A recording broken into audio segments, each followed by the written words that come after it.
This is why I left the agency space. I had this client, we were crushing their ads. They got sued by L'Oreal for their name. Basically, like they're going to have to close down the store for a couple of days and rebrand. We did like a going out of business sale for them. Buy one, get one 50% off is the first offer we gave. We did 70K day one, 48 hours go by. All right, day two, they do 100K day on the BOGO, 45K just off the Klaviyo. I was like, wow, I really just made this guy like almost 200 grand in a week. And I was like, okay, I got to run my own brands after that. Welcome back to the Forum Media Uncut podcast. Today's guest, Mr. Kendall Shaw. Kendall actually is a local here.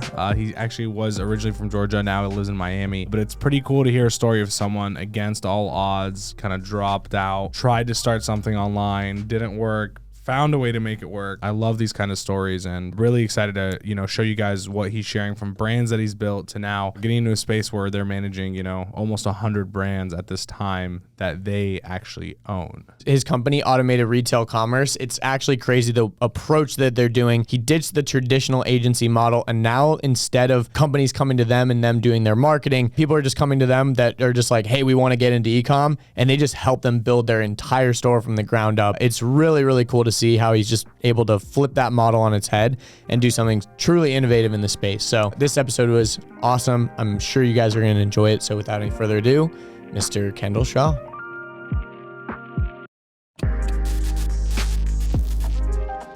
Cool. So Kendall, bro, thanks for making it out. You live in Miami now, right? Yes, sir. It's fucking dope. Grew up here though, so Atlanta will always be home. Can't be Atlanta, but got to be in sunny Florida. A lot of e-commerce people there. So is that what you do? Ecomm? Just a little bit, a little bit. Give us some quick snippet of what you do, and then I want to jump back to where you started in this space. So what's up, guys? My name's Kendall Shaw. So I run a portfolio of e-commerce brands. So running about 50 dropshipping stores right now in different niches, different verticals, as well as different languages, which is super exciting. And yeah, just a lot of ads, managing a team of about 20, 22 people right now. So super fun, and used to run an agency. So excited to talk about that. You guys are killing it with your agency. So that's a little brief background on myself. And you're what, like 22, 23? Yeah, 22 now. Fuck, bro, you're such a baby still. I know. I got like the baby pictures on my shirt. Fucking crazy. Yeah, man. I've been doing digital marketing now. My dad was a developer, like a fintech developer. If you've heard of Zelle, he helped like build apps like that. So I've been doing it since I was 14. I thought you were about to tell me your dad built Zelle. I mean, I think my dad's last name is Zelle. Yeah, it's like, if you've heard of Zelle, yeah, he made that. Yeah. My dad's Mr. Zelle. Yeah, so don't send me any money because I'll charge back. That's crazy though. So you growing up like around that, did you feel like drawn to that type of world or? Kind of. I mean, I knew like my mom, like my parents say I look like my dad, but act like my mom. My mom is like big in like the hospitality, like sales space. So I always was like not good with people, and I know what I wanted to do to entrepreneurship, but I never, like when you're young, and I'm a big believer when you first start entrepreneurship, you have to try different things. So when I saw the Here in My Garage ad, shout out to Ty Lopez, he's goated. I was like, oh, social media marketing agency, cool. Tried that, couldn't get results for ads, which most people fail at that. So I tried that, and then I just transitioned to drop shipping because I was like, if I can run ads for myself for e-commerce stores selling a phone case, it's gonna be a lot easier to get leads for a gym or something. So you were in high school and you bought his course, or you just watching his shit on YouTube? No, I could not afford his course. I was going to say, how'd you get money to buy the course? How much was he selling his course for? $9.97, man. Yeah. But in high school, how old were you? Like 16? I was like 15, 16. Jesus. Yeah. I pirated his course. Hey, it's okay to say so. Dude, honestly, I couldn't afford it. I paid $30. No, actually, I was in a group of 30 people. We did a group buy, that thing, if you guys know what that is. Yeah. So 30 people paid $30, and then we got the course and stuff. But yeah, I mean, that was honestly like one of the best things that could ever happen to me. But I actually got in before that. I got into. Do you guys remember iFunny? Yeah. Yeah. So iFunny watermark. Yeah, the app. So it was like a meme app. Like before, like this was like right before Instagram came out. Like when Kick was like really big and stuff. This was like 2014, early 2013. Kick was before Instagram? Instagram didn't even have messaging. So people would like message each other on Kick because like you couldn't like DM people. Yeah. It had Kick and people had their Kick. No, I remember that. Yeah. So I got into. But Kick didn't come before Instagram, did it? Maybe. It did. It was out before Instagram. Because I remember I was like in like middle school, like 7th, 6th grade, like did you have an iPod Touch or an actual iPhone? Yes, sir. The iPod Touch, jailbroke it and everything. With like fucking Doodle Jump and like all those apps, bro. Dude, that was like peak existence. Angry Birds. Fuck. Dude, do you remember what was the one with the little bird, Tiny Wings? That one was so fun too. Tiny Wings? Yeah. It was like a little bird. Flappy Bird too. Yo, well, there was Tiny Wings and Flappy Bird. Yeah. They were both pretty crazy. Yeah, it was crazy. So I got into like influencer marketing pretty much. Like I would manage like pages on iFunny for people. And also then I got into like Twitter and Instagram, like being a co. What a co is basically you don't own the page, but it's like basically like you're paying someone, they get a percentage of the profits to manage it. So I'd make maybe like a $500 to $700 a month when I was just like very young going into freshman year. How are they making money on iFunny? So iFunny was like basically same way that Instagram influencer pages make now, just like with impressions and stuff. So I got into that, but after that, people kept on buying ads from like these pages. So I was like, oh shit, like okay, they're obviously making money from this. So but I didn't really understand what dropshipping was. And then obviously I played lacrosse growing up. So I was in school playing sports, girls, like being like a teenager. So business wasn't my full focus until I was like 16, 17, went down a bad path. I was like, all right, I need to get into entrepreneurship. And then that's when I got into dropshipping like full time per se. And that really, after about a year and a half, I had my first winning product, which was like a t-shirt. You guys remember Black Panther? Yeah. Yeah. So I had a t-shirt that said Wakanda Forever on it. And I bought shout outs because I still didn't know how to run Facebook ads that well. I bought shout outs. How old are you here? Like 17? I just turned 18. So I could legally open a payment processing account with Shopify Payments. Nice. Like literally legally. Your dad couldn't pull any fintech strings? They were not doing that for me. I mean, PayPal, I don't know how I had a PayPal account, but like PayPal, people were having PayPal as like, not now, but back in the day, you could have a PayPal when you're like 13, I think. Yeah. So, because of eBay, because I used to resell shoes on like eBay and stuff. Like I was always hustling. I feel like that's how a lot of e-commerce people started, was like selling on eBay. My brother was like super into that too. He would like sell like iPhone back, like replacement backs and like random shit. Yeah, I mean, I'm a big believer when you're young, it's like the easiest way to get into it. But after I made like maybe 10 grand in like 6 weeks. 6 weeks? 10 grand profit. Yeah, that's still pretty fast. Yeah, I mean, you just started. Yeah, it was a trend. It was a trend though. That's the thing. Like, but you were saying you didn't know Wakanda Forever shirt. It was a trend. Okay, you were saying you didn't know ads, so you were gonna shout someone out, and then we interrupted you. No, I didn't. I was gonna say shout out Ty Lopez, but I didn't know ads because I was buying influencer page shout outs back. This was like back when Instagram was chronological. So like the Marvel pages were like super niche, like, and it was on print on demand. So if I would have known how to run ads then, I probably could have like scaled it crazy. Even though that was technically copyrighted anyways, but whatever. Yeah. So after that, I had a lacrosse scholarship at University of Tampa, but I was like, okay, there's no way in hell like I want to go play college lacrosse. So I still went in anyways. And then I dropped out after that, after like 7 weeks off another copyrighted product, but it's okay. It was a Travis Scott dad hat. So that gave me enough money for like 7 months to stack up to say, okay, like put my back against the wall, which I think every business owner or high level executive entrepreneur needs to have those situations where your back are against the wall, because that's how you really grow, you know? Hell yeah. So you skip, 18, you made sales. Yeah. 19, you dropped out of college. Yeah. And then what's happened since then? So after I dropped out, I worked at this agency with a buddy of mine that went to Tampa called Digitalism. Because I was just doing drop shipping and like my own agency on the side, but not anything really any serious.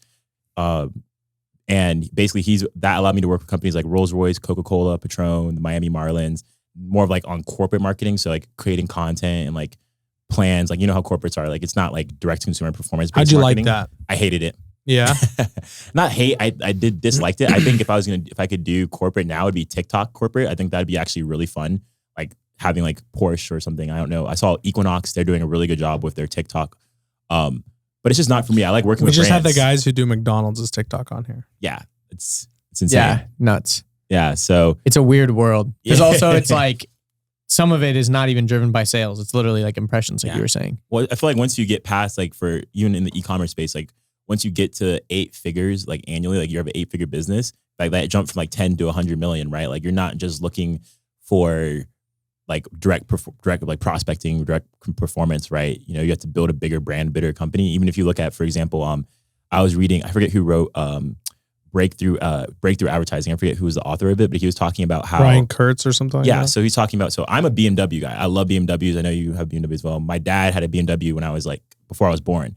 So he was talking about how even for car brands, they're so precise with their marketing. Like they're gonna be marketing you for years on top of years before you even make a purchase. And you're not gonna even know how well their marketing was done because of that. Right. Yeah, you're so right. Like Mercedes, like each, like something I like about European car brands, like for example, BMW, Mercedes, Audi, they all have a different persona. Personally, I hate Mercedes. Not hate, like I driven one. I don't like the way they drive, but they're very luxury, classy. Very quiet. Float on the road. I don't like that shit. Exactly. BMW, like I like hearing my car. Like I like racing, like driving fast. Like I like, that's like why I drive BMW. Which I'm surprised BMW doesn't have like a Formula One race team, because that's a big part of these higher level brands is like, oh, our cars win in Formula One at the highest level of performance. Right. We beat you. You know what I mean? Like Ferrari at the top, Mercedes after them. You know what I mean? Like, so just it's Red interesting Bull selling cars. No, I'm just kidding. Dude, Red Bull kills it, bro. You Dude, know it's these actually you know these wild companies' to think. budgets, bro? They're like $600 It's million nuts. a year. I actually started watching Drive to Survive. How fucking good Sick. is it? It's a good show. Wait, Have you seen it? It's the no. F1. It's the F1 Netflix show. Okay, nice. It's a pretty sick. documentary, bro. It's not even a show. It's not even really a show. It's a literally documentary currently in 4K with like 10,000 cameras. Like It's you actually hear nuts. every side conversation, you hear everything. It's fucking. It's actually like what you mentioned it, and it still blew my mind of like how many cameras are actually on the scene. Like it's like, how the fuck did they catch that Bro, one moment? Who's editing this shit? That's what I was Who's editing this telling shit, Taylor. and who's recording this on like probably like a fucking $50,000 camera at least. At all times. There's like Every- 900 of them running. Like how? They have insane budgets. Like It's stupid. F1 in Miami, my buddy, because like I live in Miami, so I go out and stuff a lot in South Florida.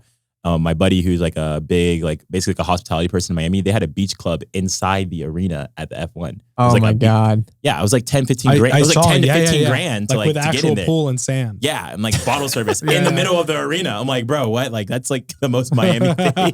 Yeah.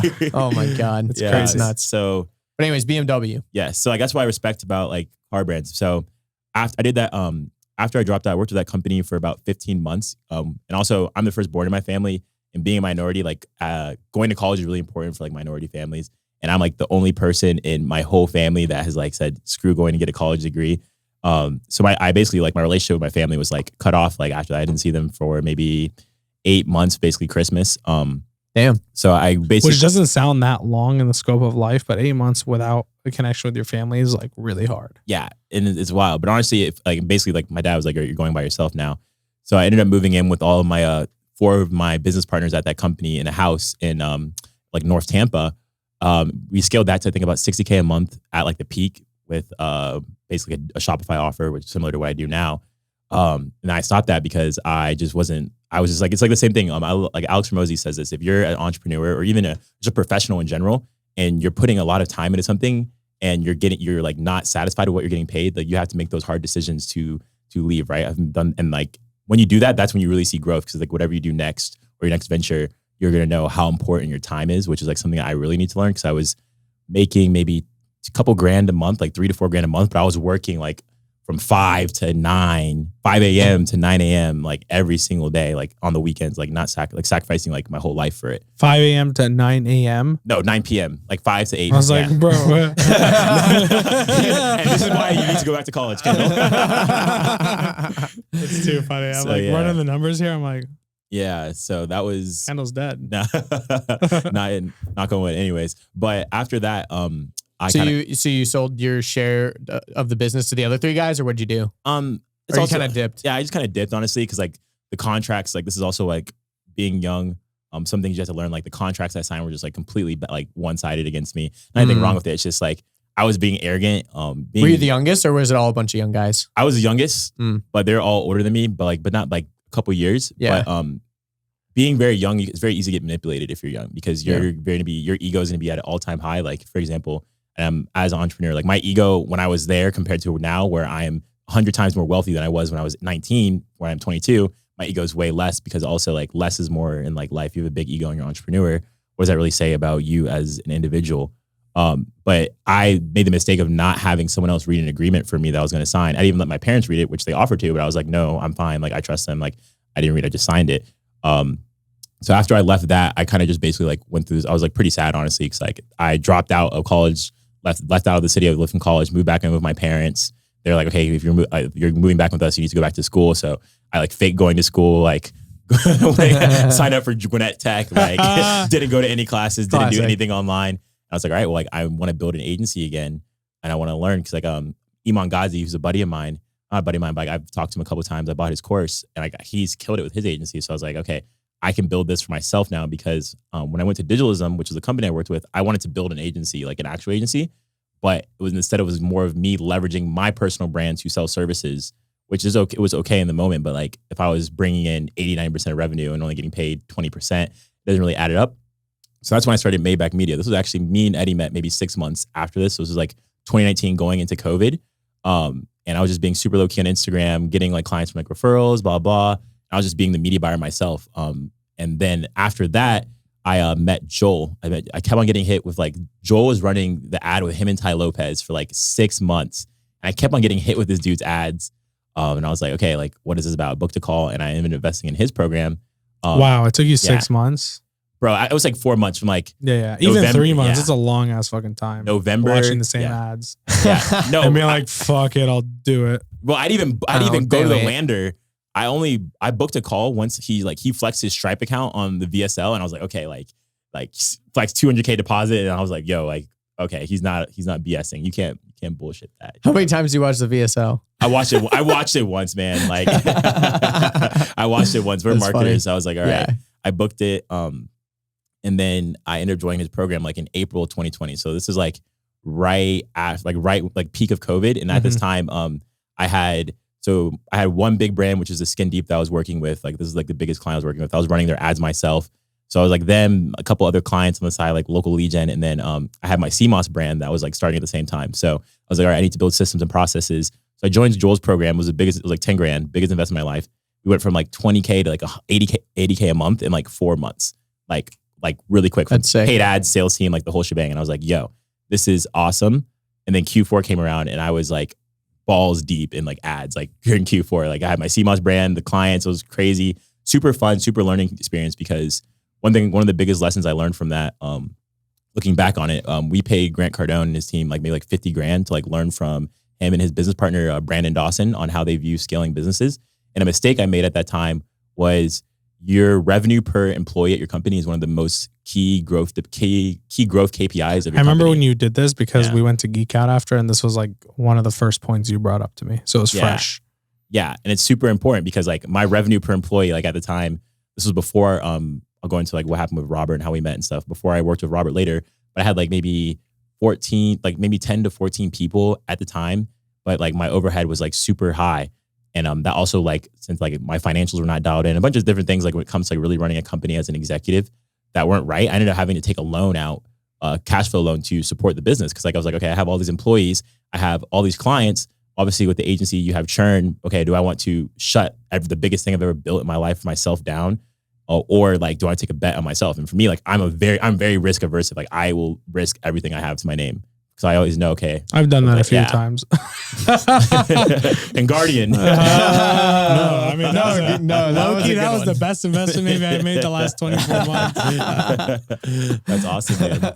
Yeah. And then after, so that's like, 20, but you had like hella cash flow. It was more just like you just hadn't dialed everything in to figure out how you could actually be profitable. Yeah, I mean, it was profitable. Like it was the most profitable for me when I like didn't have a lot of clients, right? Boutique. Look, here's an important point in this. And I was thinking about this earlier today. I was like, look, anyone can go watch a course and go start a company and make 100K a year for themselves. Like anyone can actually do that. It's like getting your company to that point, like he's talking about, where like your brand recall is insane. Like you actually build something fucking ridiculous. That takes like more than systems and all the shit. It takes like financial teams, HR departments. You know, you've seen us try to build this internally. Like we're trying to build it's a lot past like we have a marketing agency. We're trying to build like, yo, we fucking rock. You know what I mean? Like your mom knows us. It's like actual the ending. She's like, for media. Oh my God. Anyways, that's like that's where the real value is. Like, and that's one of the best things about building a business. Like, regardless of what industry or vertical you're in, like each business is their internal structures and operations are gonna look the same of the same successful business. Obviously, like finance industry, like banks and stuff, they obviously are way different than a service-based business. But that's one of the things that I really learned that like changed my mindset on how I kind of view business now. And basically from there, that's when I met my co-founder Robert through Joel's mastermind. So Joel had a Mexico mastermind in Cancun. So I was like, okay, cool. I'm going about my old business partner Anthony there, and I was at this point in the career where I had a basically CMO executive media buyer completely screw us over for like 3 months. And nothing bad against the guy. He being a freelancer as a media buyer, most people are going to have one agency they work with. They might have other side clients, like doing all these different things. And my lack of leadership, being executive leadership, because leadership is something that's not taught. Like you can teach leadership, but you really have to experience it and have like that introspection, and also have other people that are actively high-level executives or entrepreneurs that you can have real conversations with, or also view how they lead people. For example, Eddie, right? You're a great leader. And for men, I've also think like outside of this, we view things on how people are, not by what they say, but like how they operate in their actions. Like, you know how good a leader is by the quality of people around them. For example, Alex Ramosi his team is probably tons of A players, but they're only going to work with him because he's such a high quality leader and individual. So I kind of had like that introspection. I was like, okay, I need to get some better people around me so I can be the best and focus on what I do the best. Like, I'm not a systems guy. I want to be focusing on the product, the results, the ads, the team, strategies, etc. So I met Robert in Mexico, and we're both believers in Christ. It just made sense for us to merge because our agency maybe had like 20 clients at the time. He had like 8 clients. So we merged our companies, and that was by far, like 2021 was like the biggest learning experience for me in business of my life. We merged our company, scaled it up to maybe 28 employees at one point, and then it all crashed down. We just like gave the company clients away to another company because obviously like we didn't want to keep running the business anymore. But that what process happened? A lot of clients just left all at one time, or so I'd say people left. It's a mixture. I wouldn't say people. I would say it's a mixture of like a lot of things, because during Q1 and Q2 were really good for us. We were growing, but then churn, as we were growing, we were also trying to maximize our operational efficiency, and also maintain less churn, right? And to do that, like, you need to have really good account managers, you need to have really good media buyers, really good processes, systems, because the e-commerce space, I'm convinced outside of like corporate America, the agency space, the e-commerce space is by far the most competitive space. And the reason for that is the founders are not dumb, right? They're marketers. They have to be a marketer to even build a brand. I 100% agree. I always talk about this. It's definitely the hardest to perform in. It's wild. Because you're especially in competing with certain people niches who know a lot and have very strong opinions about a lot too. Yeah. It's like, hey, we'll do what you want to do. And then it bombs. We're still getting blamed because your idea bombed. Yeah, exactly. And like, also the egos are very high, because like for them to even afford an agency, right? Like financially, okay, they're doing at least 7 figures. Like, you're not gonna pay a 5K a month retainer unless you're doing $1 million a year, or like you're just willing to bet on yourself. And even then, if you're willing to bet on yourself, it's still not a good bet. Like, if you can't afford 60K plus a rev share for an agency, like 100K a year, you shouldn't hire an agency. You should just go hire a freelancer to run your ads, or learn how to do it yourself, or focus on other traffic platforms, because then you're gonna screw up a relationship with the agency. You're gonna lose money, and then you're also gonna lose money on your ad account too. Yeah. You know? and you definitely lose a piece of your ego in the middle somewhere too. Yeah. Yeah. It's honestly super interesting. Like, now I have an agency, but it's like a lead generation agency. It's like a smaller business that like boutique with someone that I met through Joel's mastermind. But like being on the brand owner side now, like I love working with you guys. You guys are like the only agency you work with, but it's very interesting. I appreciate that. Yeah. That's dope of you to say that. Yeah. It's really the best content guys by far, 10x ROAS, but Let's go. Let's go. But it's like, it's really interesting to be on the other side of like, cause I remember like agency, I was like super stressed, not stressed, but it's like, it's high intensity. Like it's very intense. At all times. Yeah, it's very intense. And I can see why. Cause like I was messaging Andrew in the Slack channel. I was like, bro, like, where's the creators? Like, I'm like, fuck, am I being annoying right now? Like, so I'm like, imagine the brand owners like that didn't own an agency at one point. They're like going crazy. Bro, trust me, you were good. You were good. And then you're like, hey, bro, here's the thing that you asked for. And then like, we're like, hello? Are you there? It's like, bro, you fucking followed up 10 times. Oh my God. I can't tell you the amount of times. You know, the thing about content too is when you deliver content, a lot of times I like to get on a call and watch it together with them, because then I can get their real-time feedback and all that stuff. And like see it too. Cause like you can feel if they are liking it or not. Yeah, and like, you can feel who likes it and who doesn't. And you kind of have to play a little bit of like defense too sometimes. Like if you're presenting some content to somebody and they feel like they don't like it, you can kind of like pick at it a little bit. And maybe it's just one little thing that they don't like. And it's like, oh, that's a really easy fix. And then they're like, oh, okay, cool. You're going to fix it for me? And you're like, yeah. And they're like, oh, dope. Yeah. You know, and then there's like some people that like, you got to almost, they have a lot of opinions about things that don't matter. Yeah. You know what I mean? Like, this is not, the thing that you're suggesting is not going to affect the revenue of this ad. Like, you're not going to make any less money because we changed this one little thing. But like, if you can position it away, it's like, oh, well, actually, we did it this way because there is a reason why we do this. Most of the time, yeah, 100%. There is a reason why. Yeah. But sometimes it's almost kind of like, well, we did that because of this. And they're like, oh. And like, and it's great. You are so wise, Andrew. Because otherwise, if you just give them the content, they'll send you all the changes and you're like, I got to do all of them. Like at the end of the day, if we're trying to help them at the end. If they made really good content that converted, they wouldn't be paying you. Yes. And when they pay us again, it's because we made really good content that converts, and they didn't want to sit here thinking. They wanted to give the general framework of like, here's main objections that are killing it for us and hooks. And then, hey, come up with something that's not me, because whatever I'm doing isn't going to net that. But sometimes like when you send them content, they'll take like weeks to even review it. Yeah. And then by the time they give you a revision, it's like, bro, like half of my editors deleted these project files already. Like now we got to download them from the drive and shit. Like, come on, bro. Like, what are we doing? It's honestly, I love what, being in like the automation space now, just because last year, I had a close buddy of mine who was in the automation space. We don't work together anymore now, but he came I didn't even know like Shopify automation existed. Like I heard about Amazon. I was like, oh, like people are charging people to build brands. So explain. So first of all, explain Amazon automation, because that was like a really big thing for a long time. So basically there's like ways to get exposure to e-commerce, right? You can invest in like a publicly traded e-commerce company like Lululemon, or you can invest in Shopify, like tech, like an actual investor, right? The other way is investing in brands. So you can either have like a private equity company or just be an investor and go and acquire already existing brands, or you can pay a company to start a brand for you, which is what my company does, automated retail commerce.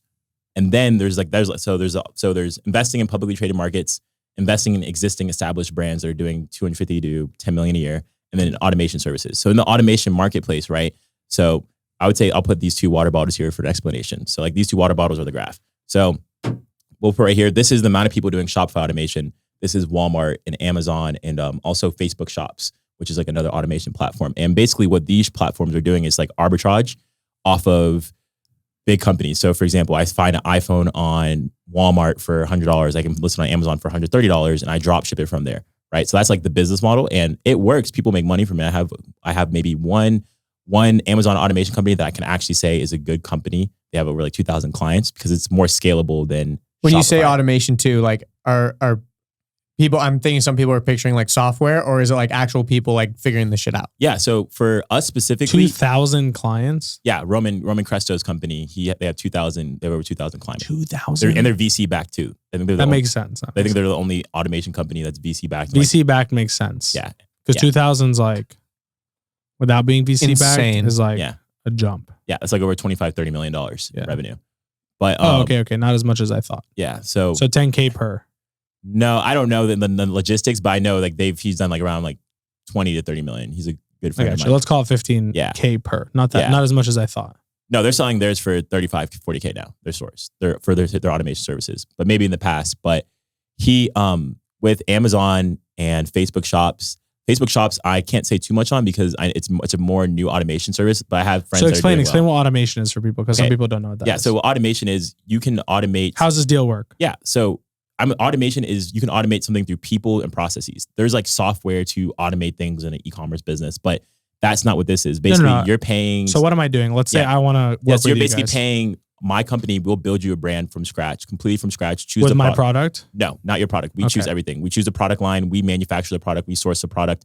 We have the whole marketing team in house. So Facebook ads, Google ads, Snap, TikTok. Are they just bringing the initial funds then? They just pay us $40,000 and they need $15,000 in credit to scale it to basically that 15K in credit. Like that is like the max we'll use in ad spend before the business is profitable. So they're coming to you saying, hey, I really want to get into Ecomm. I don't know what product. I don't know what niche. I don't even know what I'm doing, but I've got money. Yes. Basically it's just like, I want to make money online in e-commerce and I don't know what to do. So that's sick. The reason why we've grown so fast right now, we're running 50 brands. Last year, I think we've added 25, 30 brands in this year alone. The reason why we've grown so fast is because there's like the other automation services, in e-commerce space, they're first of all, Amazon and Walmart and Facebook, they have, since it's so VA focused and software focused, like software, like uploading the listings, finding the arbitrage, there's not much tangible value in what you're doing. Because if you think about, okay, I'm paying someone to have virtual assistants, find products and upload them for me.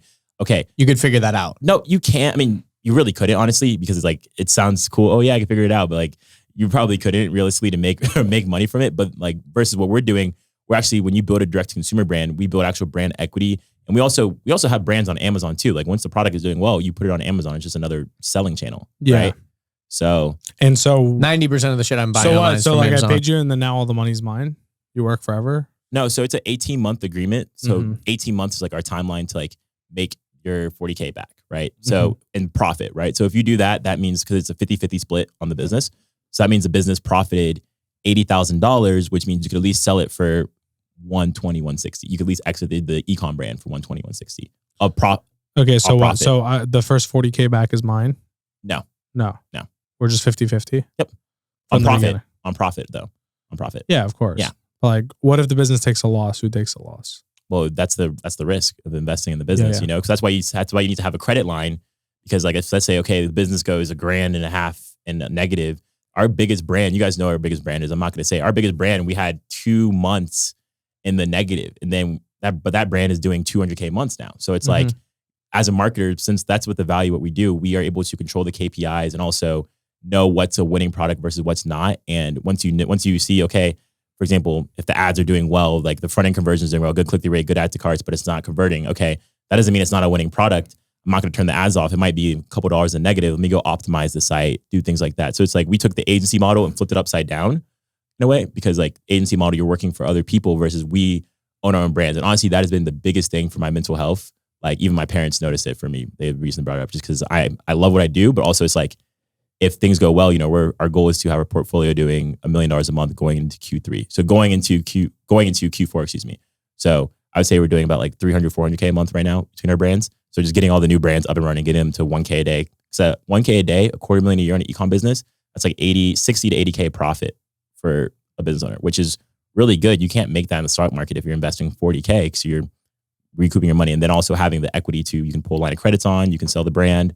So that's what we do now. So what are they responsible for, like as the brand owner that's coming to you and wants to start something, like on a daily basis, do they have like responsibilities too? So they're not, most of our clients are investors. Like, yeah. So they have other asset class, just because if you're going to pay $40,000, right, you have to be pretty liquid in capital to do other things. So a lot of real estate investors, a lot of crypto investors.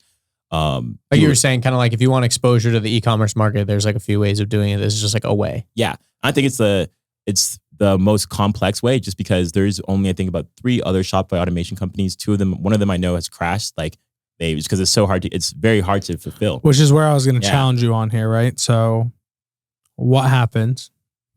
1 month you guys sign up 15 people. Okay. Great. Cash collected. Boom. Now we got to hire more, right? It's kind of almost a never ending cycle, kind of like the agency game. Right. Right. So like, you're going to bring in a ton of cash. Hell yeah. Celebrate. Big cash. Oh shit. We got to fulfill to make the cash on the back end. Right. Hire more. Half of these miss, half of these hit.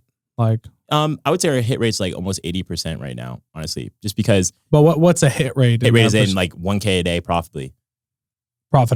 Yeah. So it could be like $1,000 a month, but like. No. That's 1K a day profitably. You're going to be doing 7 to 9K net a month. Okay. So hit rate is in the brands we build. Okay. And we have an 18-month agreement, right? So at the end of the 18 months, because if we spent, for example, if we spent 15 grand negatively and they didn't make any profit at all, okay, we're giving them a refund, right? We're ethical people at the end of the day, Yeah. Right. But with our process, you've got an 18-month runway. Yeah, exactly. Which is nice because clients could fire you in like 3 months in the agency space because they're just like tired of it, or they're not seeing immediate results and they're like, turn them off, turn the ads off. We're in the red by $1. Fuck this. Yeah, triple whale emails getting mad in the morning.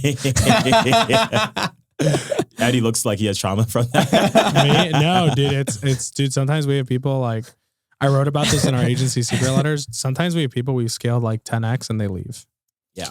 I'm like, it's actually stupid. Like literally we share the numbers publicly in the company. We're like, oh, look how this account did. And then it's like, oh, where is he now? Oh, he left. Yeah. Why? I don't know. The agency space is just really, it's relationship driven, you know? Like I remember our biggest client that left us for Common Thread, and we stole them from Common Thread. And the reason why they came back is because outside of the results, which they had a huge loss, right? But outside of the results, it's relationship driven. Like for the big brand owners, like those big executives, at least, I'd say at least putting the cap at a minimum of $1 million to 10 million annual, their egos are very high. And it's not a negative thing. It's just like, as an executive, you've made it already so far. So when you're paying someone else that's like not in-house, you're like sacrificing ego like so much. And it's actually like really, really hard to tell someone like, hey man, you're wrong. Like you should not be doing this in your business model. I remember this client, they were selling a $34 card game, which is like really, really hard to scale. Like really, it's $34, right? Like yeah, and it's a card game. That's the thing. A relationship $34 thing that you're gonna buy every 3 months or 2 months, scalable. But like a card game, I'm buying. You're gonna buy once. Yeah. So during COVID was insane. Like their growth, like we 10x their business. You said it was a relationship card game. Yeah, it was we 10x their business. And this is honestly what, like, not to be arrogant, but this made me really fucking good at ads because I spent $2 million by myself, pretty much. Not by myself. I had team member who ran the Google ads, which Google is super huge. But Facebook, I spent $2 million myself, and like that like crushed it for them because CPMs and also people were inside, right? So people were inside like, okay, what am I going to do? I'm sitting inside all day. I can't do anything, quarantine, etc.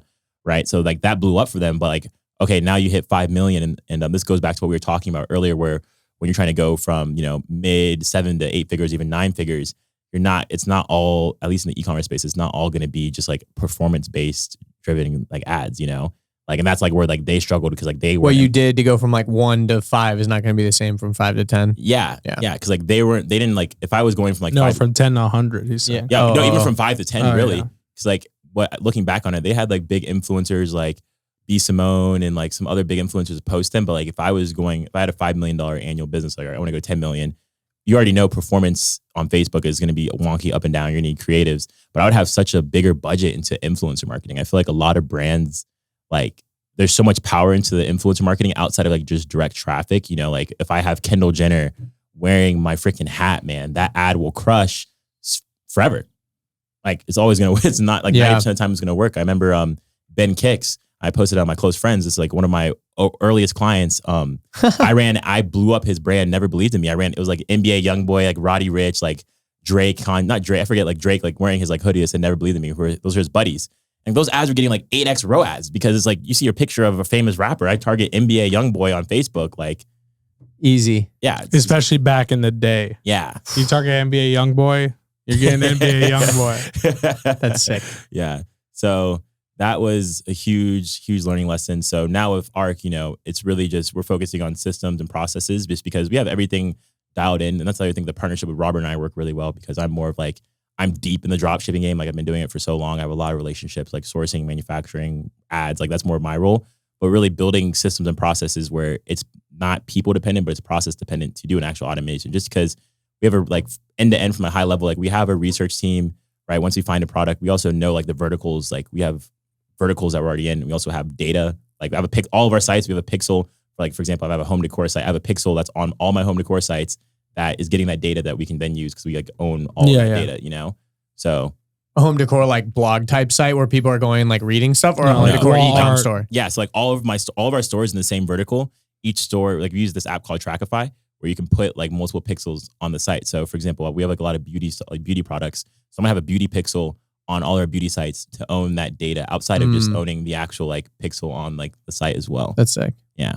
So tons of learning lessons from running brands. But I think the biggest thing for agency owners is when you have like either having like that first client or like having that first brand that you work really close with to like have as that case study. Like once you have that, then you're off to the races, to grow your business. For sure. What so you said like systems and processes, what like software stack are you guys like mainly using? Yeah. So right now we're using Asana for project management. And then really outside of that, like that's like the most like SaaS based software, but it's really process dependent. So like from a high level, I'll give you like a whole like high level overview. So first, like client sign, we have all the onboarding automations. They're onboarded. They put all their business information in like a command center, which is like basically like all their credit cards, blah, blah, blah, all that stuff, all the QuickBooks, because we also do all the financials as well for clients.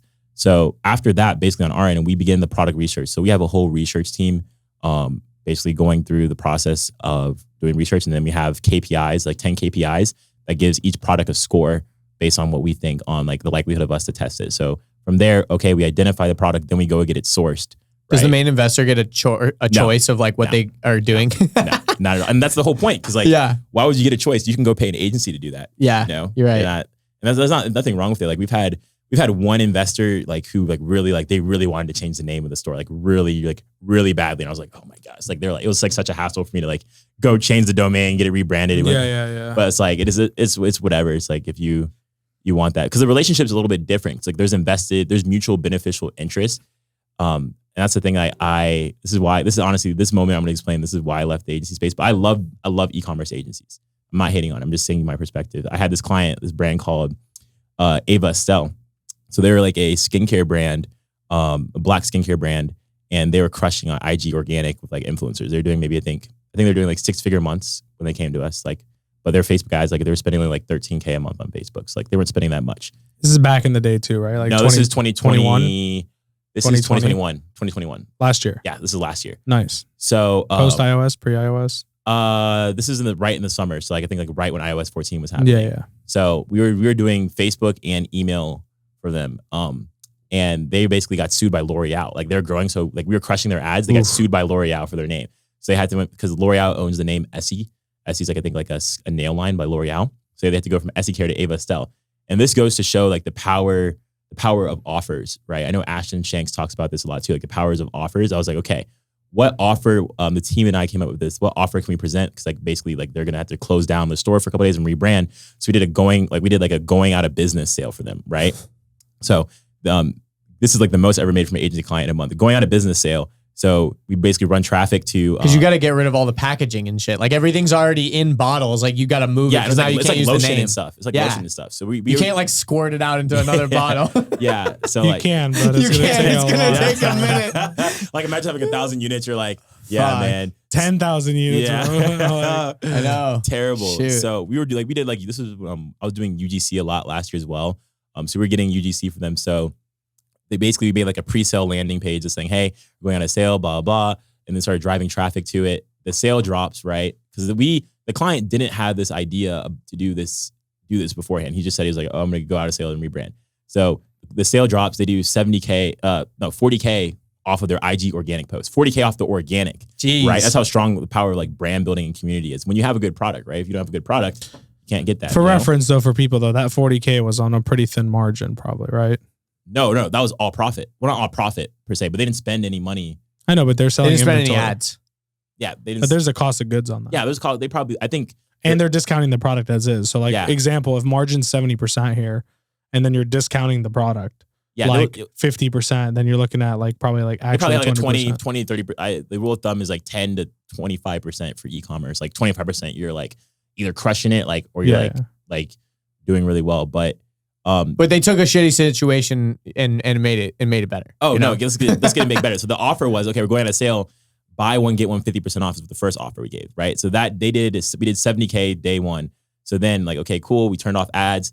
Then like 48 hours go by. All right, day two. So we turn on ads again going into like it was Wednesday for the first drop. So Wednesday, we were running ads to the pre-sale page. They did 70K. Cool. Then they put a password page on the website. We're running ads to the pre-sale page, basically saying, okay, like, we're rebranding, right? So the rebranding sale, in honor of us rebranding, we're doing a BOGO.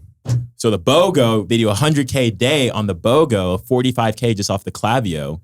And I was like, wow. So that was like a $25,000 revenue share invoice after the call. And they paid it? They pay like a half of it, man. Yeah.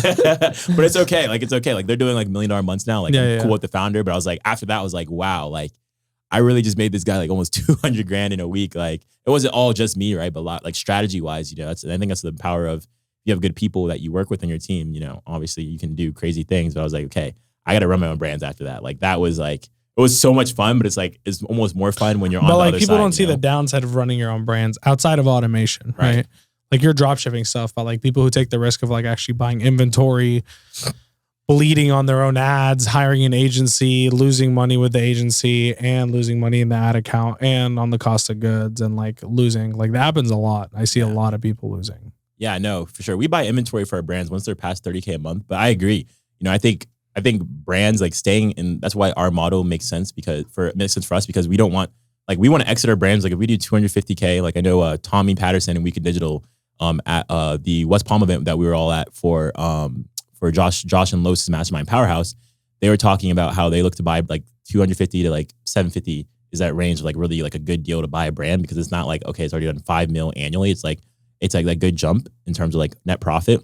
That's kind of what we target for our brands just because once you get to like $1 million in revenue at that point, like there's so many things that you have to do, so many moving pieces and it's like ups and downs. And also your cash flow is like e-commerce cash flow is terrible just because you're going to be spending so much on ads. Team members, everything's on net terms. Yeah, no, it has to be. I mean, that's like the only way to succeed. But I think which sucks if you suck at numbers, which like with one of just someone that I've done business with, they sucked at numbers and they're supposed to be in charge of it.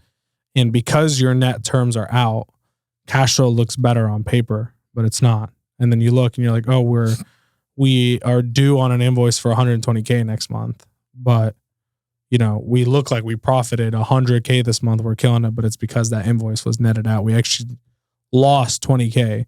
And a lot of people don't see this in Ecom. Yeah. And then they basically fuck themselves, and then they get a Clearco loan of some sort. Yeah. And they try to float it, and then they do it again because they don't understand the terms of the actual cash flow, which I think Robert is really good at, right? Robert's like the CFO, like for ARC. And honestly, like speaking of Clearco, I'll tell my experience with Clearco. Like honestly, financials for not just e-commerce, but any business, I feel like that's like the most beneficial skill to like have an acumen of, to understand how to read the cash flow statements, read the trends of the business. So my CMOS brand, Flow Essentials, we made content for this back in during COVID.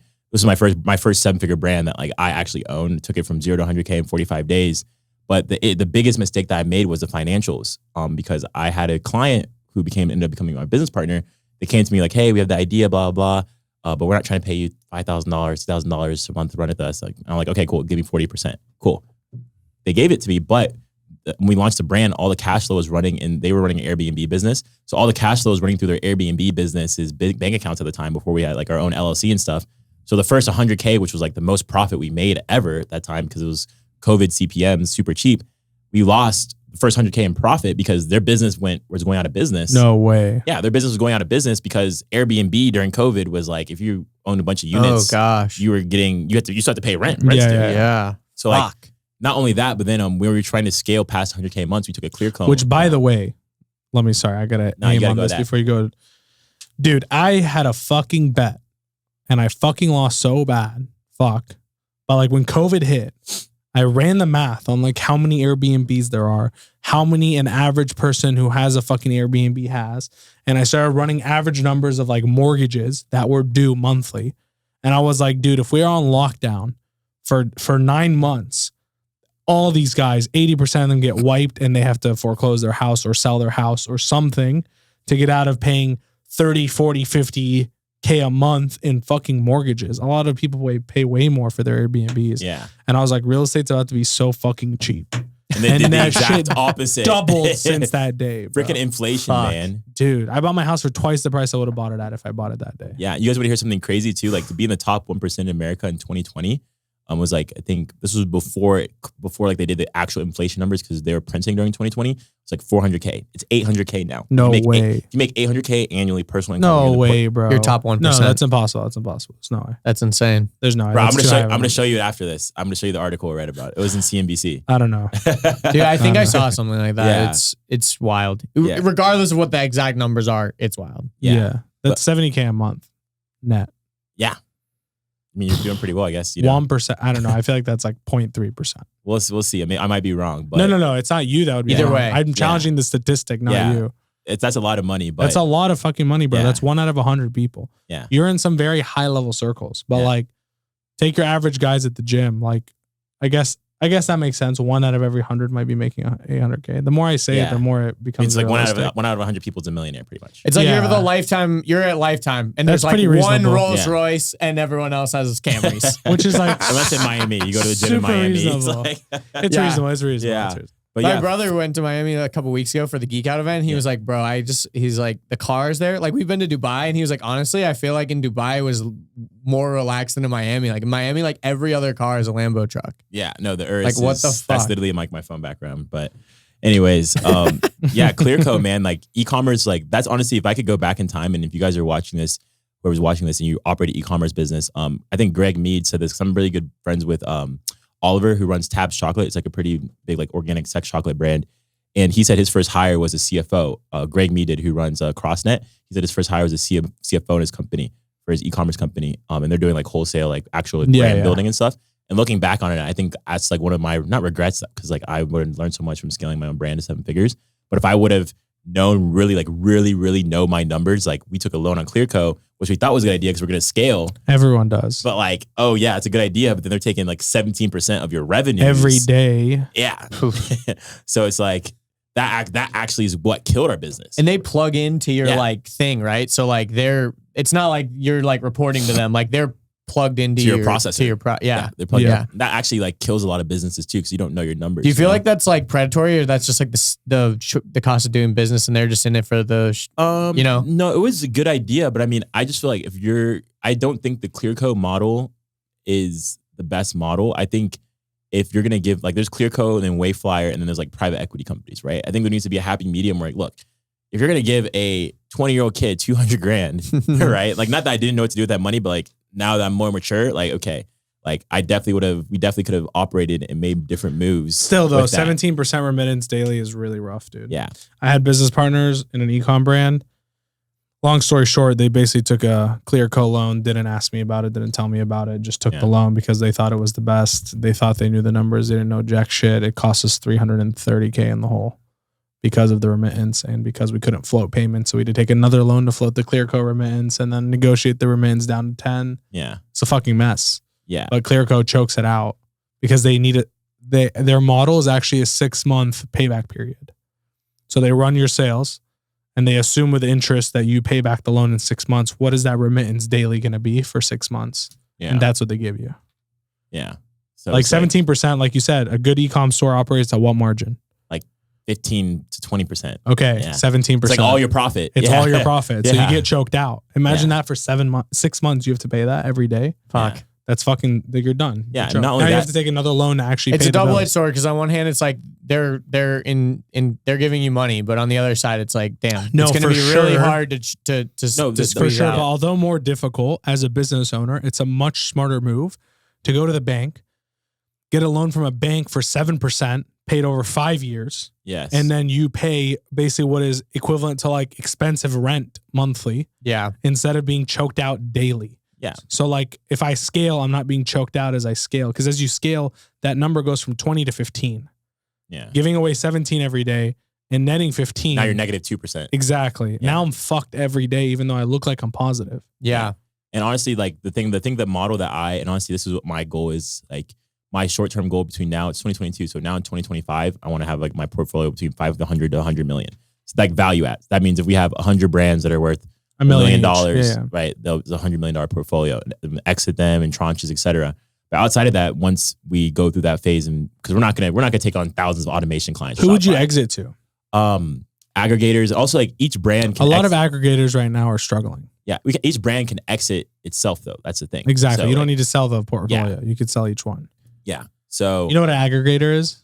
It's like a holding company kind of. Yeah, they go and like gobble up other brands, and they basically form a conglomerate of thousands of really powerful brands that generate revenue. Like Josh has one with the cosmetic brands. That, I know we talked about this at West Palm, but outside of that, like I feel like brand owners, like if you want to take money on, like they really need to have a detailed plan of like how you're going to spend the money. Like that's like some things that someone's not going to teach you. So having that fine balance of like, okay, yeah, we have funding to give you money, but like, where's your actual plan? Like how you're going to spend this money so you don't shoot yourself in the foot, right? Yeah. You know, I feel like brand, like being like not an angel, like a VC for e-commerce kind of, like that's something I want to do outside because I know the recession's about to hit, right? So I'm not going to be investing in brands when the recession hits, but outside that of is what you're doing technically, right? No, yes, well, it's different. You're building them without I'm talking about investing. Well, we invest because we get all of our content, our assets, we have a team, we have overhead. You know, like with that $40K payment, you know, that runway is about depending on the brand, $2,500 to $4,000 a month to operate the brand. And that's pre-scale. That's like with the VAs, team members, and that's not including our executive time as executives. But I'm saying investing in brands that are like already established, like already pre-existing brands, like, you know, going to them that route. But that's later down the road for sure. So I'm on the same page as you. But like, would you invest in building your own brand from scratch right now? I mean, that's what I do with automation. Exactly. So I guess like, fair enough. Yeah. So, fair enough. Like, would you invest your own ad dollars into your own brand? Yeah. Right now. I mean, with automation, we are starting to take the route of like investing more into the brand itself. So you can always do drop shipping, right? But like, for example, 3 of our most new product launches, I'll tell you guys about these after the podcast, but the product launches, we have to buy inventory up front, like $2-3 grand worth of inventory. For us, usually we never do that. Like, you just drop ship it the whole way. Yeah. So we drop ship until it's validated because that's like once it's 30K validated. a month. Yeah. Right? Yeah. Once it's at 1K a day, okay, now you can start buying inventory because you're gonna make more money. But that's what I think when you buy inventory for a brand is also like that emotional attachment to like, okay, like I invested money into, like that's not like a investment you're gonna see a return on until you sell out all of it. Mm-hmm. Yeah. The only way we're getting out of this is if we actually sell this. Yeah. And that's why I respect Like, brand literally. owners, you know? Yeah. Because like you have to put more risk on the table for that to happen. So So it's a big learning lesson. And So recession's coming. What's happening with e-commerce? well, I think there's a lot of things that are gonna happen. First, like my main focus has been supply chain. So right now I've been doing a lot of research on like getting international entities set up because I think the recession is gonna come. Personally, like, all right, this is conspiracy. Like, we might put this in there. We might put this in the podcast. I don't know. No, we have to. Conspiracy. Yeah. All right, conspiracy. So this is what's gonna happen, right? This is what I think. So my mom's in real estate. My family's also in like government based as well. So I think first of all, China, right? China. Have you guys read Ray Dalio's book, Coming New Order? Yeah. So like China is going to be that new order with like Russia being its like little baby behind it. But and America's gonna fall. For all this to happen, America has to fall in the Great Reset, which is basically like the third world order, the new order coming into the world. It has to happen. People are like, oh, conspiracy. You go on Google, type in the Great Reset. It's real, right? So the dollar is already like, when the dollar depegs or anything happens to the dollar, that's when like the new currency, like a CBDC, which is like the... I don't disagree. Yeah. Here's the thing. I think it's going to take more time than people think because the dollar is pegged to every other currency. Right. Everyone values their currency based on the dollar. If I go to Thailand, it's how many dollars does this get me? If I go to Lebanon, it's how many does $1 get me? Right. If I go to Canada, it's like how much is $1 US Once dollar? oil starts mainly getting denominated not in dollars, I think that's going to be the biggest thing. Yeah, but it might not be. But that's already happened. I think you can buy oil from in Russia, Middle East, rubles. In rubles, but it's not the majority, right? It's still like a fraction. The dollar depegging might be like the last thing that happens because I feel like that's it's going to take the most to. But also, with the recession happening, I think my first look is like supply chain. Right. So right now I have some buddies that have, we're looking to get entities in other like foreign entities, foreign passports, like Dubai or Mexico is what I'm looking at.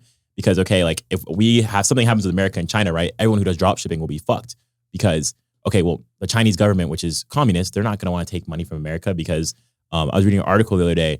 The trade deficit from China to America is 3-1. So basically like we need them way more than they need us. Oh, yeah. Right.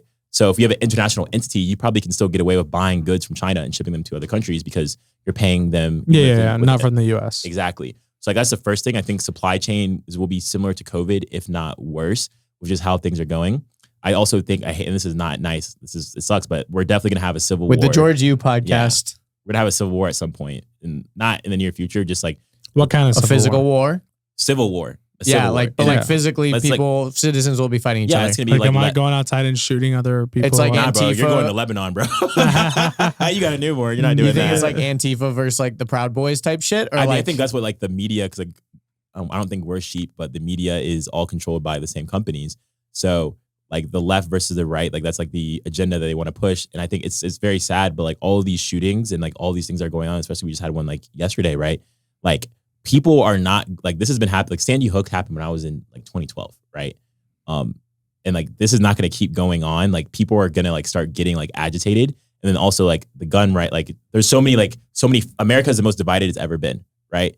So like there's like first there was Trump, and then there's Biden. All the people who voted for Trump hate Biden. And now like there's so many like different like composing parties. But it's always been like that, bro. It was like I think it has, but it's really extreme right now though. Yeah. For sure. Yes, because of social media, but like, dude, every election, like, think back to when we were kids, bro. Even like George W. Bush and like those were very extreme times. Even like 9/11 happened and that we invaded Iraq. Like, I mean, there was a lot of fucking shit happening. Really, kind of like is happening now. Like, I just feel like it's to the extreme now, like way more extreme, and also with like social media is kind of like the gas to like a fire in anything. You know? That I agree with. But I think a country, because like right now, and like if you look at Ray Dalio, he has a graph of like rising world orders and falling world orders. Like we're at the stage now where basically like we've already like devalued our currency. Like a bunch of things have happened. We're at the stage now where the last 3 events that happen before like the new order comes in is the devaluation of the currency. Like first he says printing money happens, and then like the devaluation of the currency. So devaluation of currency. That can be stopped. Yes, it can be stopped. But like this happened in the 80s, you know that? Like there was hyperinflation more than what we have right now. Yeah. And then they raised interest rates of borrowing money from the federal level to 16%, I think it was. And immediately inflation stopped. Yeah. And everything was normal because they increased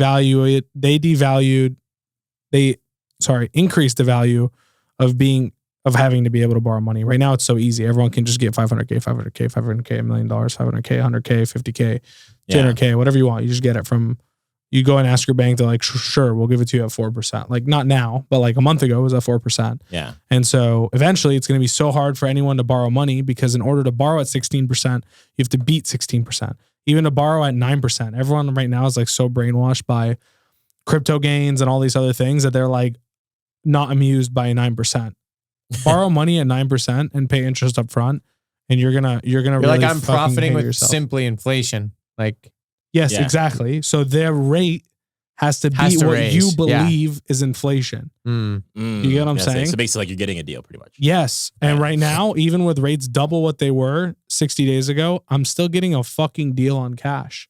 Like people are scared, but like the people who know how to like invest the money, like bro, if I take money right now for media, Right. I got offered a loan from Bank of America that is essentially the same interest rate as what a home back loan would be. Like right? a home equity line of credit. Or No, something like not a line of credit. I'm talking straight Loan. deposit into the bank account. Right. Bank of America has all our accounts in there. They see Right. our numbers and then they just click a button and then all of a sudden we have, let's say $1 million in the Right. account that we didn't have.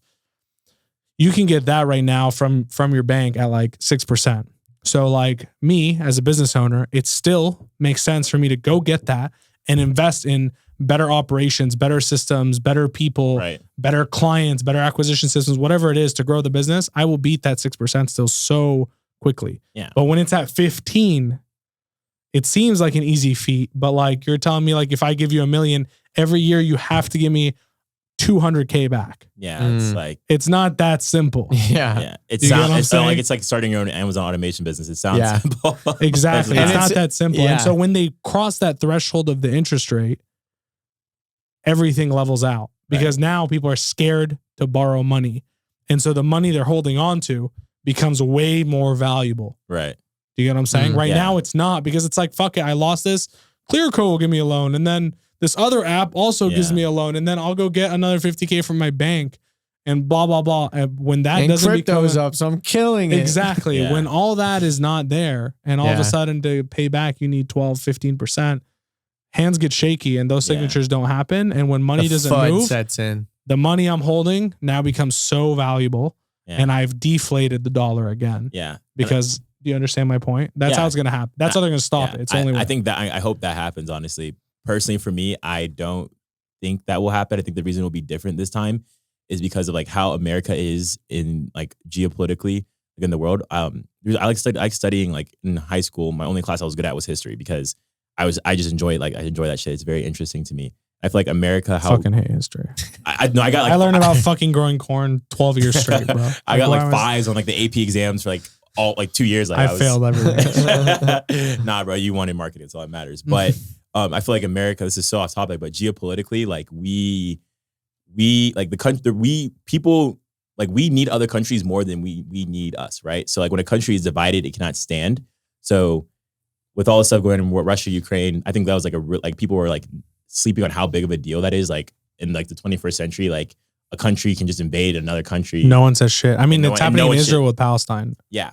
It's been happening for years. I don't know Yeah. how like much you know about that shit, but It's fucking wild. it's Yeah, like it's people being crazy. like, this is our land. And they're like, no, it says our name on it. And they're like, no, we're going to kill you if you don't move. And it's Yeah. been happening for like 6 years. No one's done And anything. no one's doing anything about it. So like, I don't know when it will happen, but I think it's going to become push come to shove with like, that's going to happen. And then, other than that, if we go into recession, it's just gonna be like different products are gonna be hitting, like people not hitting, but like, for example, you saw home decor, right? Okay. Home decor during COVID was popping because everyone was in home, right? But if we go into a recession where people have less money to spend, right? Then what are they gonna be buying? So like supplements, for example, anything that's like good for your body, improving your mental health, things of that nature, like clothing and apparel will have a decrease, but people are still gonna always buy apparel and things like that. So kind of like we're pivoting ourselves in a way with like our product selections now to sell things that have like multiple benefits. So because the recession is going to happen, we don't know when. We're already in it. We're already We've in it, been in 2 technically, bear yeah. market quarters, Yeah. which defines a recession. So we're technically in it now. So if we go even lower, then, people, that's what I think will happen with commerce. Cause like, with COVID, some e-commerce industries took a shit, but some blew up, right? So the same Yeah. thing is going to happen in If recession. you're selling hand sanitizer. No, remember when we were trying to I'm sell just kidding. masks, Eddie? Do you remember that, man? I sold the fuck out of masks, Yeah, bro. I'm I not didn't gonna close lie. one deal, man. I was so like the freaking government contracts, man. Bro, if you haven't I listened had to the hospital. I was giving masks to hospitals, And for all the people, oh, that's not right. Dude, I was making 2 pennies per mask. That's all I was making. Yeah. But like, you know how many fucking masks people That's were a lot buying? of pennies to rub Millions of masks. Yeah.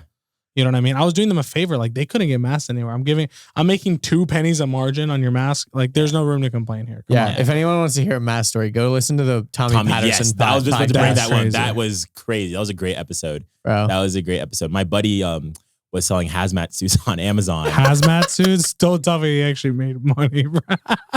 Yeah, drop shipping off Amazon. is That was a guy. buying That was a guy I hazmat? told you about earlier. That I'm gonna introduce you guys. Who lives in Atlanta. My Oh, buddy. yeah, that's sick. But he made like $250,000, but he got his account shut down because he couldn't fulfill because like Damn. you have like it's like you have so much demand, for that. So that's what the e-commerce, that's like the fun and the unpredictable side of like what we do. Because like if there's trends, whether that's like Donald Trump and like Trump coin and all that stuff, or it's I don't know whatever happens, like you can always take it. You can find a way to set yourself up to win, even if it's like I'm selling an apparel brand and okay, we're in a recession. Okay, well I don't know what I can always position something or have an offer that will allow me to come out on the positive. Mm-hmm. Right now, I'm investing in Ecom brands as For Media as a company.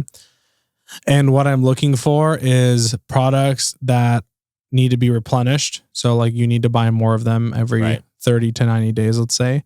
And that their average order value is below $40 and their margin is above 85%. 85% like cost of goods, selling Cost price. of goods, yeah. Nice. Yeah. Because in the recession, I can still crank out offers at $40 a pop, at $35 a pop. People will buy them left and right. But going to sell an AOV of $250 might be as much as people like don't like to accept it.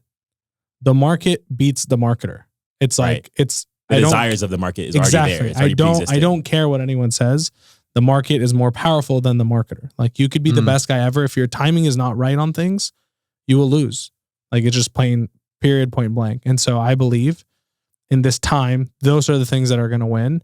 And you need that kind of margin and that low of an AOV and recurring to be able to come out of the other side of a recession as an e-commerce brand and be like, yo, we have a fuck ton of new customers now that we were able to acquire when everyone else was scared to because it was too expensive for them.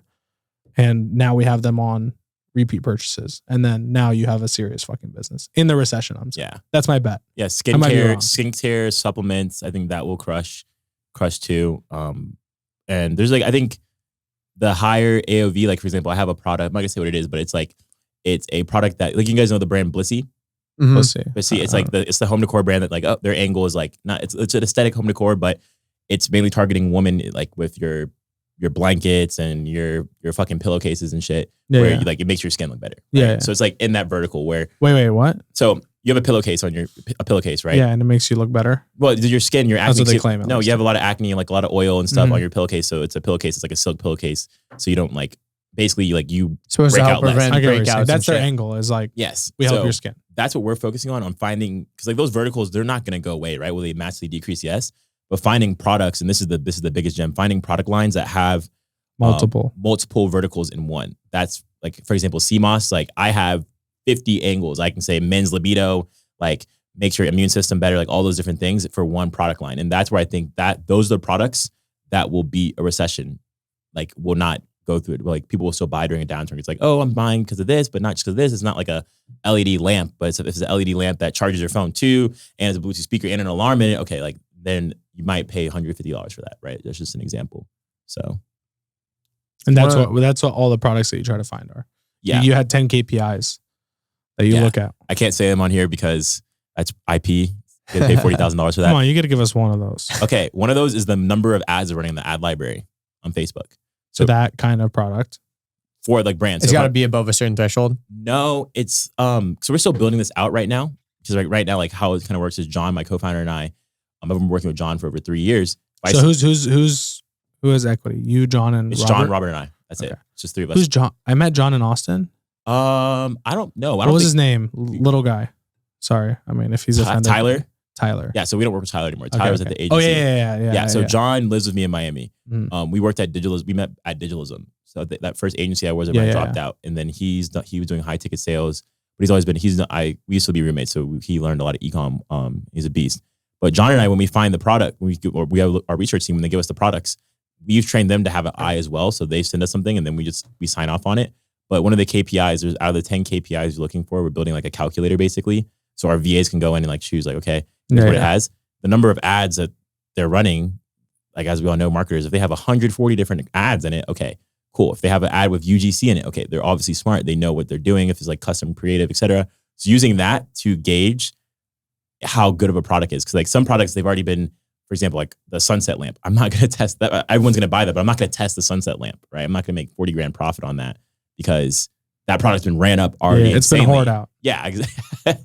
It's like a blunt at a house party, man, right? So it's like it's like, you know, like that has everyone's lips on it. But that's one of the things that we look at. That's a good one. You know what's one that I've seen so much is the little overhead it's not a selfie camera holder. It's like a little pole that holds your phone so you can like film while you're like drawing and shit. Oh yeah. Dude, I've gotten so many ads for that. I'm like, I wonder how many like artists on TikTok and stuff they've gotten with that. And honestly, TikTok is going to be huge when we go into the actual downturn.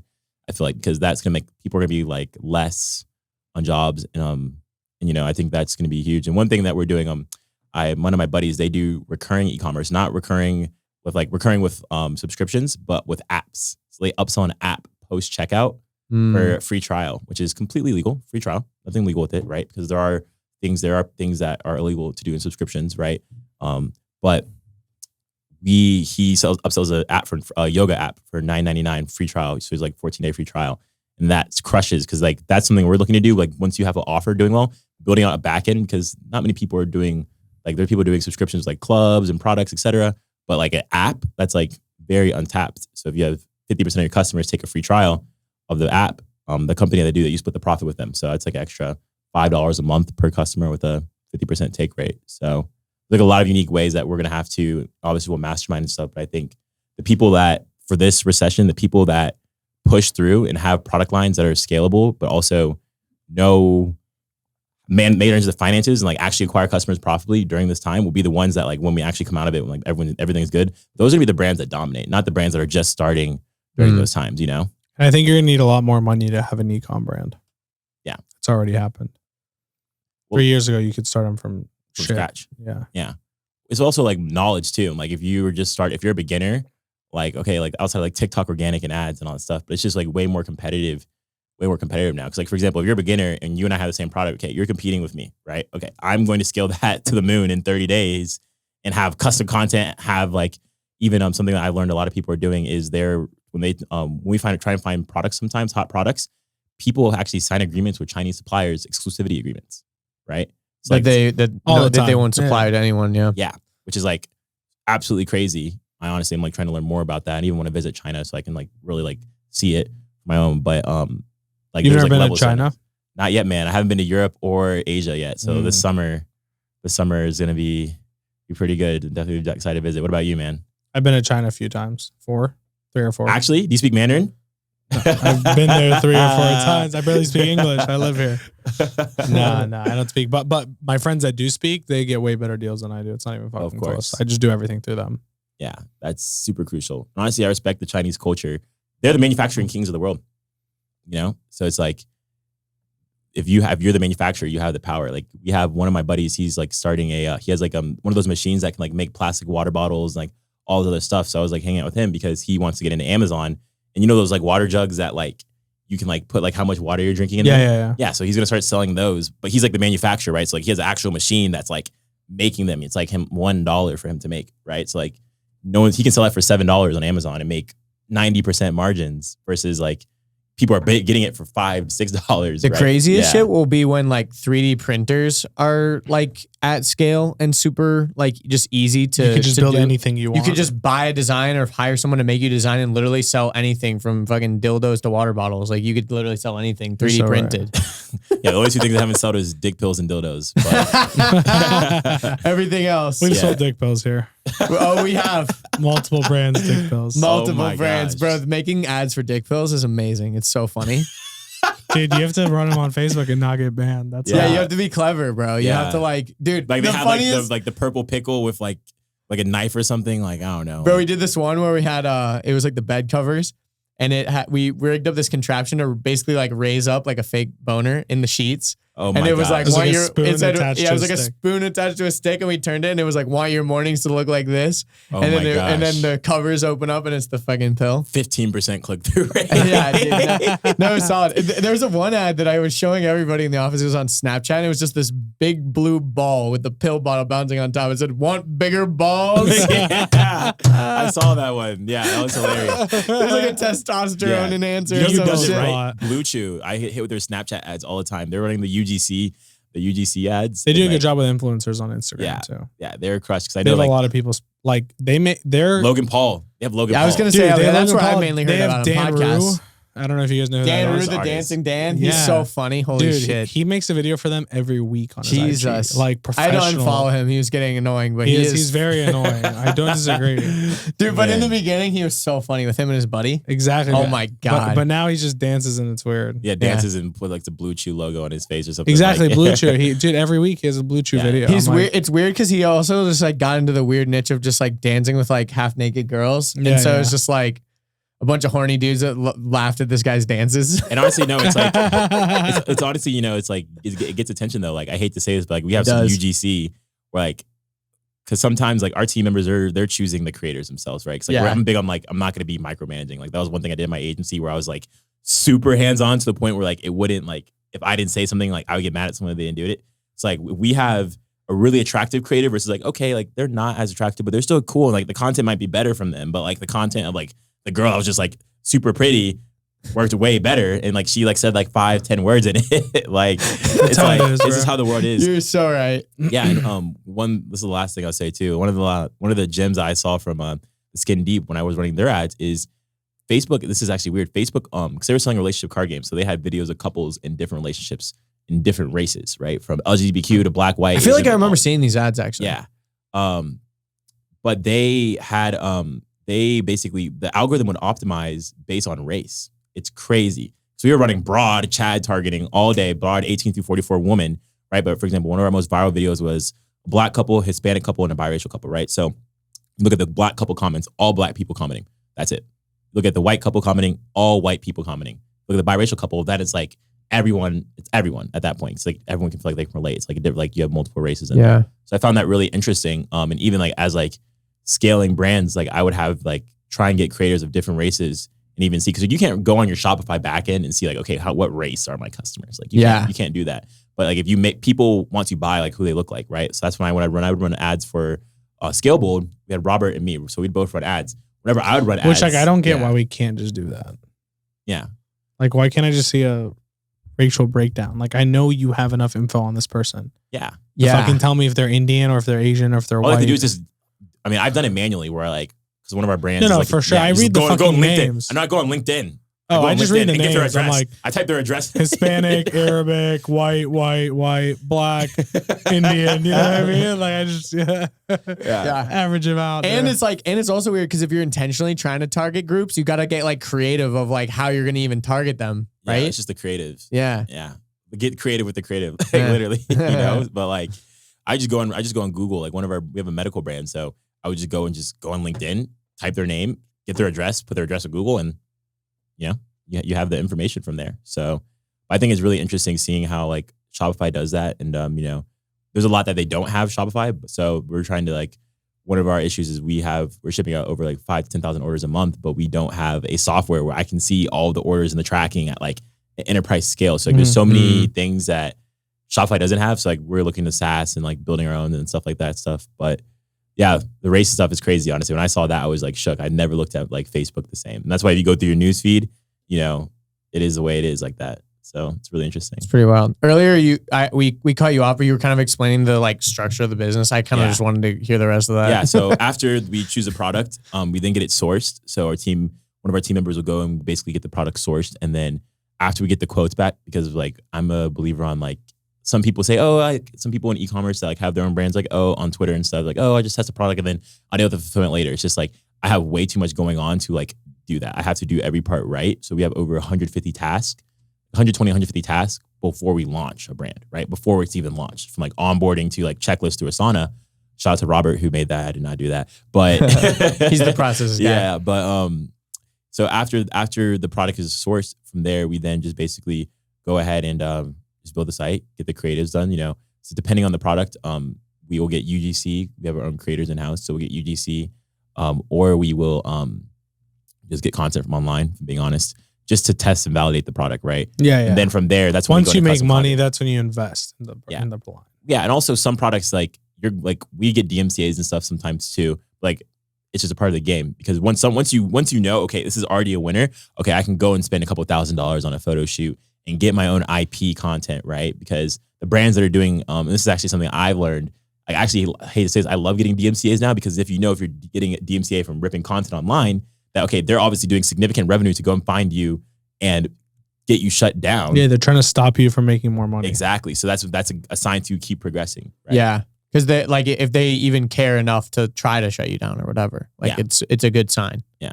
So then from there, when we test a product, testing products like so we test on Facebook and TikTok at the same time, just because some products like, for example, lower 40 AOV crush TikTok. It's hard to scale on Facebook unless you have like a really, really, really good offer, or a very broad market, for example, like cosmetics. And then TikTok from there. So we test those at the same time. So after about a week, really like maybe not even a week, really like 72 to 3 to 5 days, we know like what adjustments needs to be made. And then from there, it's just like the ongoing process. This is what the automation is, the ongoing process of optimizing the brand. If the product doesn't work, we have over 1,000 products in our product sheet, right? Based on a score of 1 to 10 and what we should test. So if the product doesn't work, cool, next one's down the chute. So it's it's automated through people and process. And my role as I've leveled up as an executive, we have a creative director now, things of that nature. I'm more of managing the systems and focusing on like the brand expansion. So like our bigger brands, we're getting on Amazon, we're doing apparel or merch for the bigger brands that we're doing like once they're at a certain stage,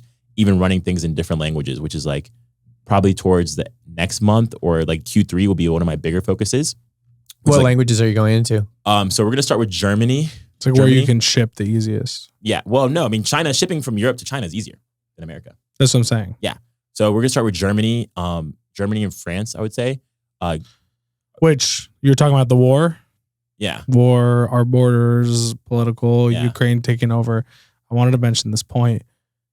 Structurally, as a country, although we have multiple borders, I feel like we're the hardest to attack because Russia can just march 1,000 tanks over to Ukraine. Yeah. Yeah. But like to get here, we would see them either a far way away in the air or a far way away in the boat. Yeah. You know what I mean? And it's like, okay, are you outside Unless of they come outside from of Mexico or Canada? Like exactly outside of shooting like missiles, which like that's like a card. Like once you guys get to like nukes and once stuff, you get can't go nukes, back. You know what I mean? But let's just talk like an actual war without going to destroy the world. It's very hard to come and attack America. I believe I might be wrong. You know what I mean? Unless you're gonna try to march through fucking Alaska, which by then we'll just, you know what I mean? It's like, Yeah. we see you. it's not like this. you can have what are the giant ships that have planes on them called? Battleships? No. Yeah. I mean, let's just call Aircraft them. carriers. Yeah, aircraft carriers. Unless there's like a flying aircraft carrier, they could just fly a bunch of shit there like immediately. Have you seen the Avengers? The freaking the shield helicopter? Yeah, the shield helicopter. Russia's gotta invent that shit. Yeah. I'm weak, but no. I mean, I think if we were ever to go to war, what would happen is it would start from something happening in America. Like I don't know. There's this movie with whoever Chris Hemsworth. I forget. It's called Red Dawn. You guys ever seen that movie? I feel like I have seen Yeah. that So movie. Red Dawn basically like it's about like North Korea or China invading America, right? And what happens is, first America's power grids. I don't know if you research you guys have done to it. Is it Joshua Peck too? Yeah. Okay. Yes, I've seen it. So basically what happens? Josh Peck from Jake and Josh? Yeah, he Yeah. actually smashed that role in that movie. yeah. I remember him. Yeah, it fucking was like Damn. he was like little brother. Yeah, Damn. he was Chris Hemsworth's I love like Josh little bro. Peck. Yeah, I'll check it out. They And he's like EMP'd a us. grown adult. Yeah, It's it's on pretty cool. Netflix. It's fire. So the war was like they start off with like there was like a civil war in the country, right? And then the only way that they could ever successfully invade America is if we do an EMP, because the issue with America that versus us versus What's like, EMP? electronic magnetic pulse. Like it just turns off all Oh. electricity. yeah, so So you kill the power grid basically. yeah, so our power grid is like very, very, very outdated. Like I was doing some research on like one of the YouTube videos I watch because we don't manufacture our own Think about the times we live yeah, in. we don't I was manufacture our doing own some power very grids. intricate research on YouTube. Yep. You know what I mean? Yeah, but we don't manufacture our own power grids, or maybe we do. But If some not shit big. went out, we'd have to go to China and that wouldn't take forever. Yeah, so like that's the only way, and also like a country divided against itself cannot stand. So if we actually go to war, like half people would be like, no, I don't want to go to war, blah blah blah, and then half would be like, let's get lit, like So it's like, but they like in Red Dawn, they EMP'd America, and then America, like, then they invaded it after. Cause like that's like, if you get the power grid down, like, bro, what? Like, Bro, how long do you think that we could all survive without power? Fuck. Survive without power? Dude, I think half of the people die in like 2 weeks. bro, no TikTok, no. man. No. Not even that. Like, no think way about half like the people food die. and stuff. Yeah, but like you have a pantry. It's not like all the food's in your fridge. Bro, 2 weeks. Yeah, I mean 2 weeks. Yeah, like, I think a lot of weeks. people die in 2 weeks. canned food, bro. You forget what canned Yeah, food that's is. why I have Yeah, a month of dry food. But at if my you place. can't produce, I mean, that's great. Yeah. Honestly, smart.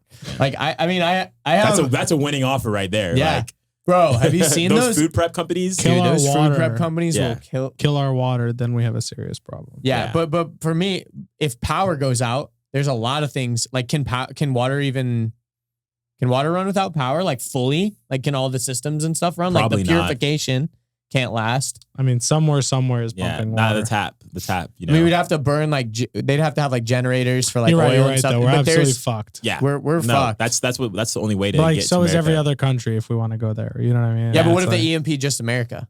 Well, Then we're see, super here's the fucked. thing: we're all speculating. Like, we don't Yeah, know yeah. anything that's gonna happen. Yeah. So Reminds me of like you know. Bird Box. You know? with the blinds on, Yeah. man. Yeah, dude, That movie is it's weird. terrible. But you just gotta set yourself up to succeed. Like a good niche is like selling to like country people. Like one of our old clients, they had For sure. Hunters, fishers, that kind of they shit. love it. Preppers, They bro. love- Preppers. What a niche. They love their Yeah. caps too. yeah, Fuck. man. What'd you sell? So this was like the hardest thing you get approved on Facebook. Rifle sites, Rifle sites? Damn. Oh, like red dot scopes? sites. Yeah, No man. That slaps, man.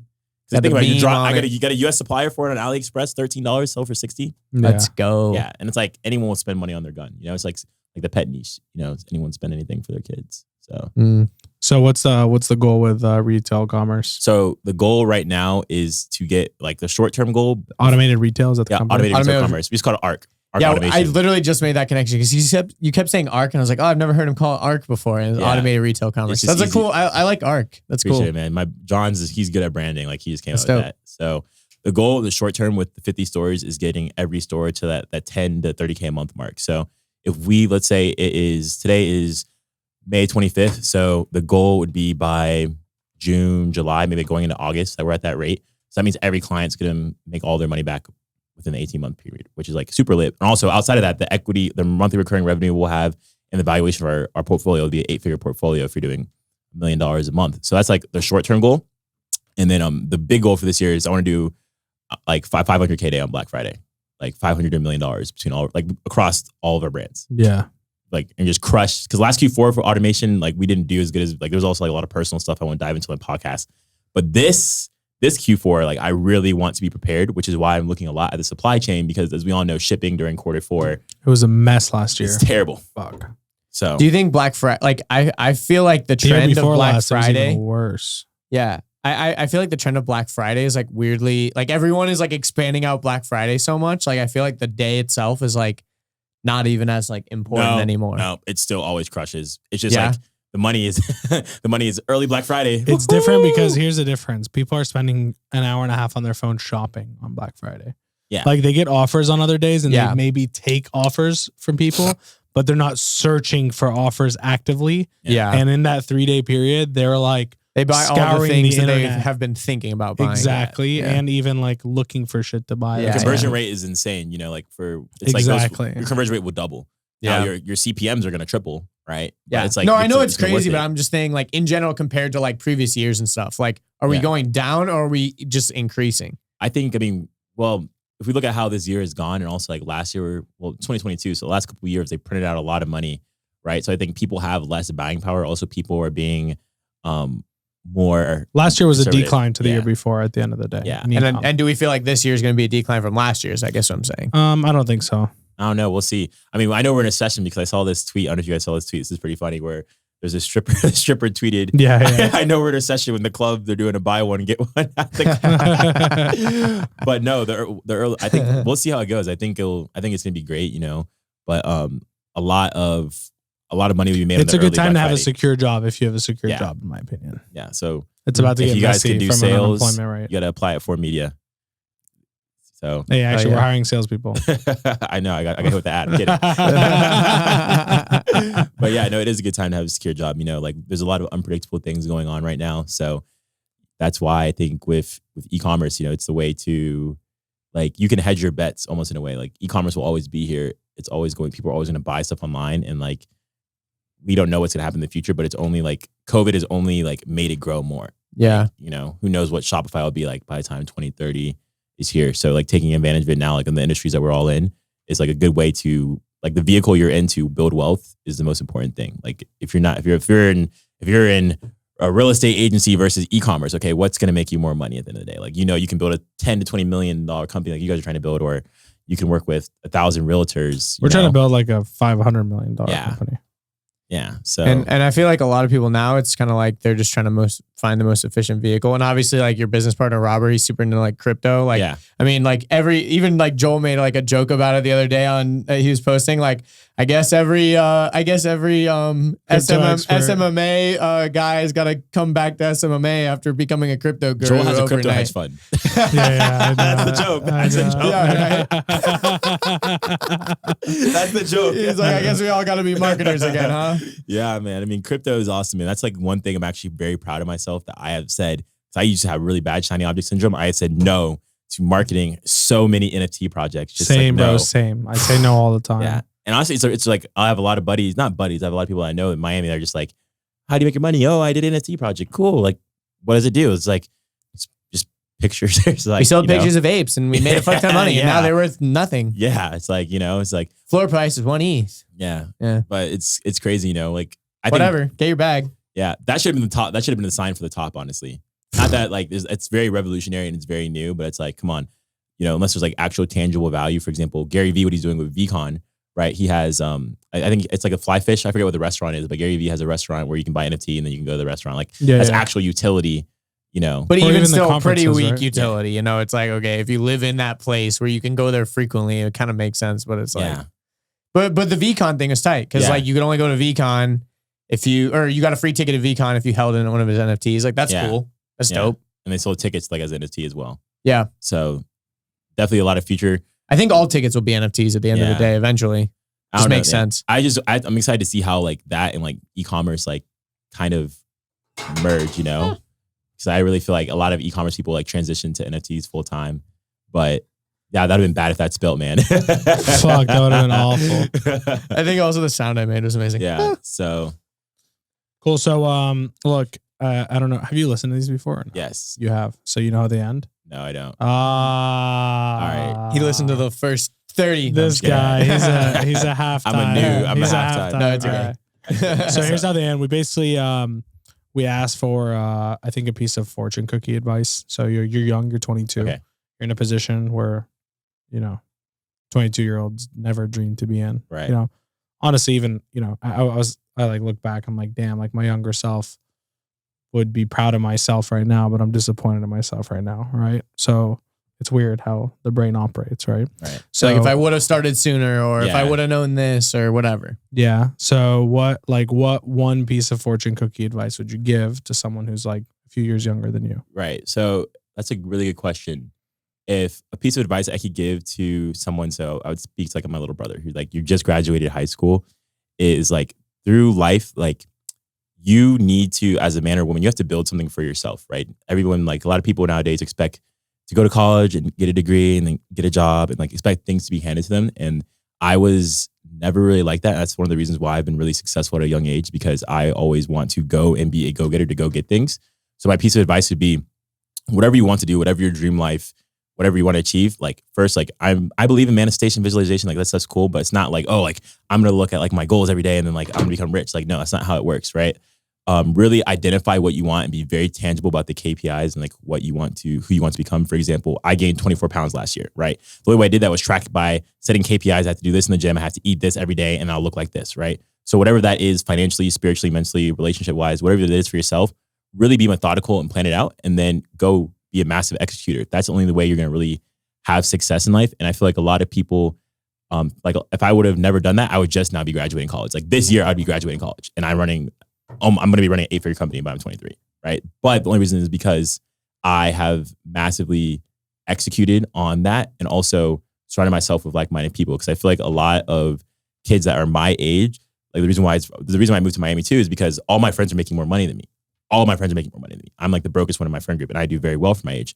So you want to be around people that make you want to do better, because it's so easy to be complacent. Like, oh, I grew up in Gwinnett County, Georgia. I literally can go and drink a beer with my parents every night and be complacent and let my mom and dad say, you're doing good, you're making $60K a year, blah, blah, blah. Like, no, you have to want more for yourself, and whatever it is, identify, execute, and then try and find people that inspire you to do better. Like, for example, you guys, I love seeing how you guys have grown, right? I know you guys are being inspired by what we're doing at ARC, vice versa, and also anyone that is in surrounding you like that. And if you're young, you're not going to find that by just like partying and like all that bullshit. Like, you really have to go to the right areas. And if it comes down to it, invest in yourself. If I never would invested 10 grand to join Joel's mentorship, I would never met Eddie. I would never met my co-founder, Gabe. I would never met Robert, who's my business partner, my biggest company now. That was all after investing literally everything I had to my bank account. I was living with my parents. Literally everything I had to my bank account on a credit card, maxed out a credit card. So that's my cookie cutter piece of advice, guys. No, fortune cookie. Fortune cookie. That definitely wasn't cookie cutter. No, that was great, dude. Great advice. But thank killer. you. Thank you for jumping on. If someone wants to connect with you, follow you, etc. For sure. Yeah. So my Instagram is my name, Kendall, at KNDALL. And if you guys are interested in like learning more about what we do at Automated Retail Commerce, you can DM me, or I'm sure Eddie will like link to our website. It's just automatedretailcommerce.com. And outside of automation, I don't have an agency. I don't have anything to sell. But if you guys genuinely need help or want advice or need questions about marketing, you can always DM me. And if you guys are asking, the only agency we work with is 4Media. So shout out to you guys. Appreciate it. It was a great podcast. Appreciate it, bro. Let's go, guys. Thank you, bro. Thank you, Kendall. Thanks for tuning in to another episode of the 4Media Uncut podcast. If you want to work with us, learn with us, or even join the team and be a part of what we're doing at 4Media Marketing, just go to our website. It's 4media.marketing. No .com, no .net, .marketing, because that's all we do around here. And most importantly, share this with a friend wherever you're listening to or watching this on.